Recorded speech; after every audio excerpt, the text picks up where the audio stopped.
Estamos con Camilo Pérez Bustillo. ¿Nos estás escuchando, Camilo? Sí, Perfecto. Buenas tardes. Perfecto, buenas tardes. Acá José Schulman y Ángel Panduro te damos la bienvenida y queremos anunciar que Camilo Pérez Bustillo es del Gremio Nacional de Abogados de Estados Unidos, o en Estados Unidos.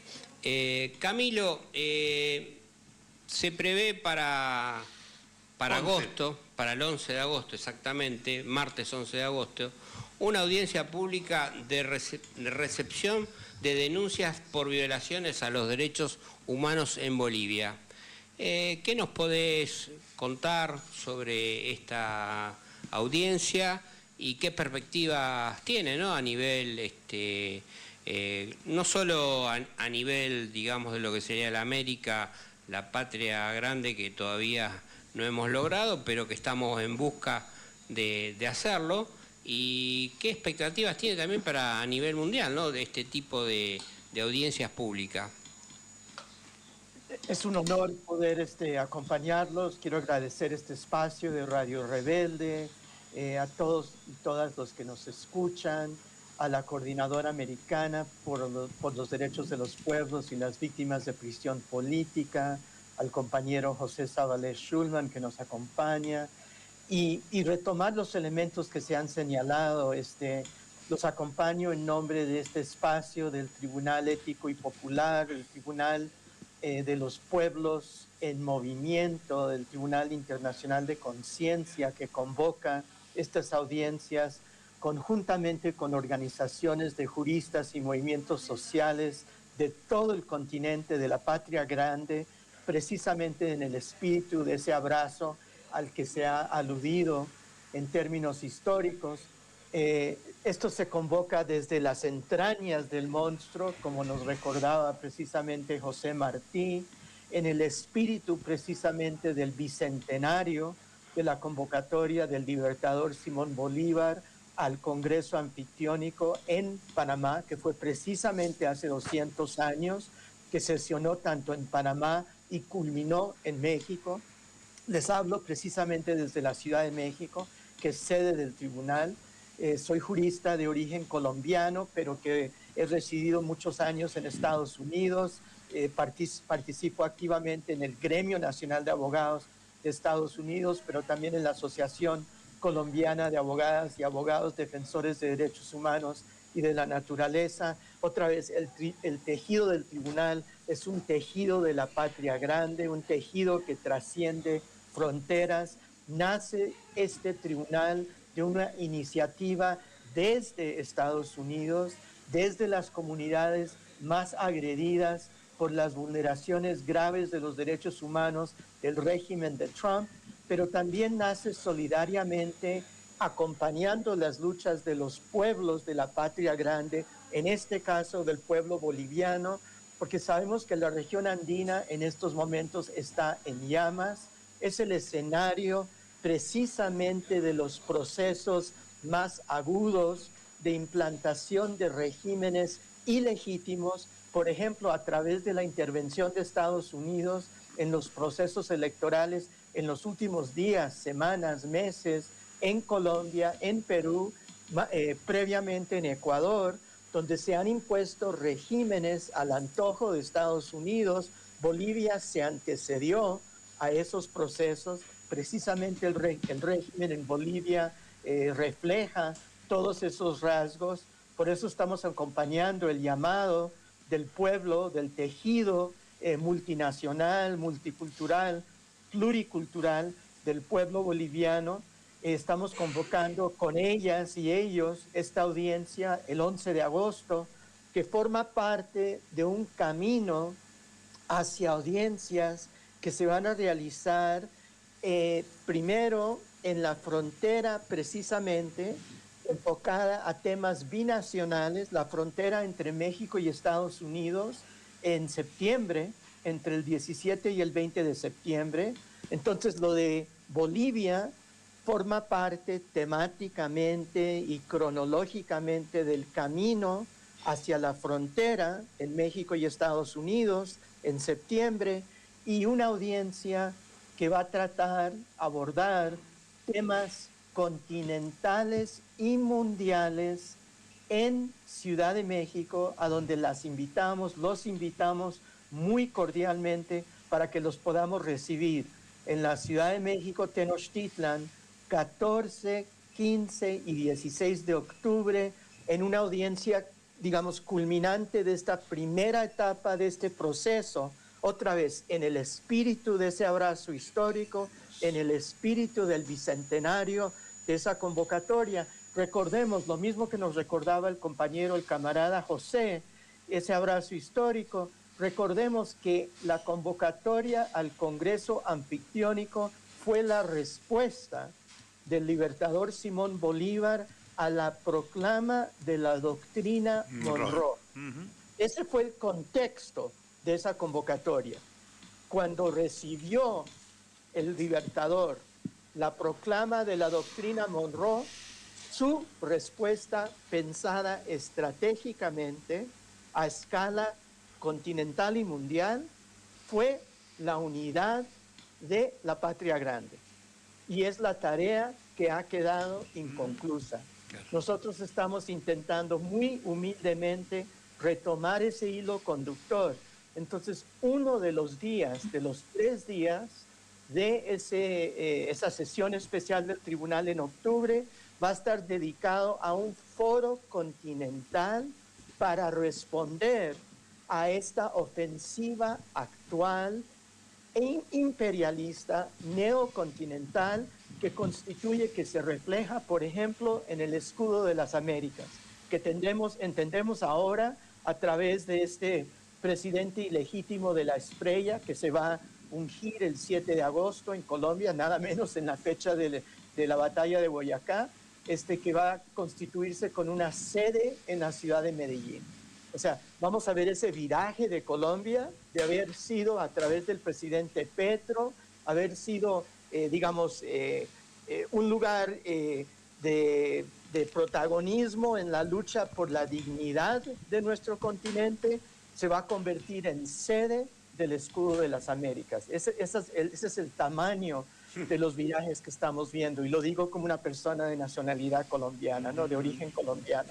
Entonces, bueno, nosotros estamos intentando responder y les pedimos que nos acompañen en ese camino de construcción. Primera fecha, les pedimos que nos acompañen el 11 de agosto. Los detalles el compañero José puede compartir con ustedes. 11 de agosto, esta audiencia especial temática convocada por las compañeras y los compañeros de Bolivia. Ese es el inicio del trayecto. Luego, en la frontera entre México y Estados Unidos, del 17 al 20 de septiembre. Y luego, Ciudad de México, 14, 15, 16 de octubre. Todo esto culminará este año, en la primera etapa, no quiero cansarlos, pero en diciembre, entre el 10 de diciembre, Día Internacional de los Derechos Humanos, por, desde luego, marcar la fecha cuando se adoptó la Declaración Universal de los Derechos Humanos en la Asamblea General en 1948, 10 de diciembre, y 18 de diciembre, Día Internacional de las y los Migrantes. Serán las fechas cuando se difundirá el dictamen inicial de estos procesos. Pero todo inicia 11 de agosto con la temática de Bolivia. Les decía, pues la región andina está en llamas, los pueblos están en movimiento, en rebelión. Bolivia, Ecuador, también se va a realizar iniciando el 16 de agosto, y es muy importante porque es inmediatamente después de esta audiencia. El 16 de agosto se inicia el FOSPA, el Foro Social de los Pueblos Panamazónicos, en Cuyo, en la región de Pastaza, en Ecuador, y es muy importante acompañar ese proceso. Disculpen si acaparé más tiempo. Camilo, Sí. ¿qué tal? Un abrazo. El 6 de agosto se cumplen 81 años de la bomba de Hiroshima. Ahí va a calificar, pero cada vez más aparece como un hecho incalificable. O podríamos decir el acto de terrorismo de Estado más grande de la historia. Creo que por ahora nadie ha podido superar ese gesto de barbarie, de exterminio. Poco después se crea las Naciones Unidas, como decías tú, 3 años más tarde se emite una declaración, pero contrasensu, o sea, si bien se sanciona el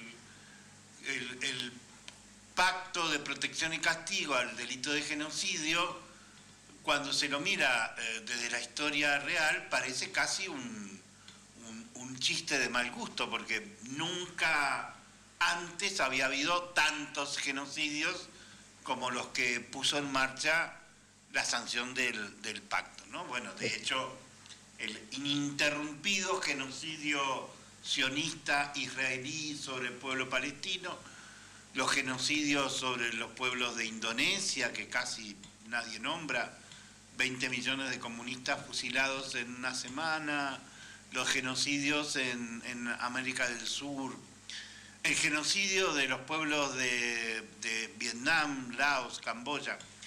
Y ahí se originó un tribunal que me gustaría que si lo tienes visto, lo cuentes, que son los tribunales Russell. Bertrand Russell, filósofo inglés, constituye un tribunal ético contra el imperialismo norteamericano que, en primer lugar, provoca la pregunta: ¿por qué se necesitaban los tribunales Russell si existían las Naciones Unidas? ¿Y qué relación hay entre los tribunales Russell y este que estamos construyendo ahora hacia México? No, y muchísimas gracias. Y la pregunta no podía ser más propicia. De hecho, lo que pocas veces se señala, y es algo que tratamos de insistir cuando impartimos precisamente la cátedra de Derecho Internacional, es que esa misma semana de agosto de 1945, cuando se arrojó la bomba atómica por primera vez en Hiroshima y 3 días después, en Nagasaki, esa misma semana fue cuando se firmó el estatuto del Tribunal de Nuremberg. La misma semana. Entonces, digamos, la contradicción no podría ser más aguda. O sea, no solo fue lo que señalaste, que 3 años después, 2 años después, se firmó la Convención para Prevenir y Sancionar el Crimen de Genocidio, o sea, y que se estaban realizando mientras tanto los juicios en Nuremberg, sino que fue la misma semana. O sea, las mismas manos que ordenaron que se arrojaran las bombas atómicas, las manos de los aliados y el mando militar de Estados Unidos que firmó la orden de bombardear a Hiroshima y Nagasaki, fue la que firmó el estatuto del Tribunal de Nuremberg para juzgar a los nazis por lo que ahora entendemos como crímenes de lesa humanidad y genocidio, lo que se formuló después en la Convención para Prevenir y Sancionar el Genocidio y los principios de Nuremberg. Todo eso es el sustento de lo que emergió en los años 60 y constituyó el fundamento del Tribunal Russell. ¿Por qué surgió el Tribunal Russell? Porque esos crímenes de Estados Unidos, que precisamente había promovido los juicios de Nuremberg e inclusive había inicialmente promovido la Convención para Prevenir y Sancionar el Genocidio, aunque no la firmó sino hasta los años 80, se tardó 40 años en firmarla, pero por fin sí la firmó y ratificó, y sigue pendiente en Estados Unidos, nunca ha sido aplicada contra sus propios crímenes. Lo que precisamente quiso hacer Bertrand Russell, con la participación muy importante de Jean-Paul Sartre y Simone de Beauvoir y el expresidente mexicano Lázaro Cárdenas y otra serie de otras figuras ilustres en esa época, el año 66 y 67, fue aplicarle dialécticamente a Estados Unidos los mismos principios, las mismas normas que Estados Unidos le había aplicado a los criminales de guerra nazi en los años 40, en los juicios de Nurembergo, y a través de lo que ahora entendemos como los principios de Nurembergo, normas ya incorporadas al derecho consuetudinario internacional a Estados Unidos. O sea, lo que Estados Unidos no permitió, digamos, en términos de los crímenes de Hiroshima y de Nagasaki, el Lord Bertrand Russell y Jean-Paul Sartre argumentaron tenían que aplicarse a los crímenes de Estados Unidos en Vietnam y el sudeste de Asia. Ante ese vacío jurídico, normativo, ético, político, surgió el Tribunal Russell y después su sucesor, el Tribunal Permanente de los Pueblos. Nuestro tribunal nace de ese gran árbol, digamos, del TPP, que surgió gracias al trabajo de Lelio Basso, un jurista y parlamentario y luchador por la paz italiano, parlamentario, que fue, digamos, el secretario asesor principal de Bertrand Russell en ese proceso y de Jean-Paul Sartre. Y se fundó en el año 76. Este año, hoy, o sea, en 2026, estamos observando los 50 años de la Declaración de Argel, que plasmó en un instrumento normativo independiente, ¿no? No es vinculante, pero es independiente, un documento normativo que es la Declaración de Argel de los Derechos de los Pueblos, que precisamente retoma la Coordinadora Americana, ¿no?, para los Derechos de los Pueblos.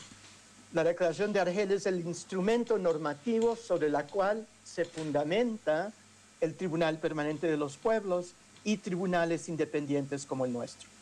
Y es por eso que estamos caracterizando los crímenes, digamos, las vulneraciones graves de los derechos humanos del régimen de Trump y de sus cómplices, gobiernos como los de la Espriella, Noboa, Rodrigo Paz en Bolivia, Milei, el que venga, si regresara a la familia Bolsonaro, la dinastía Bolsonaro en Brasil, etcétera, Kast en Chile, etcétera, Bukele, como gobiernos que están aplicando o incurriendo en crímenes internacionales, inclusive de lesa humanidad y genocidio, en su caso.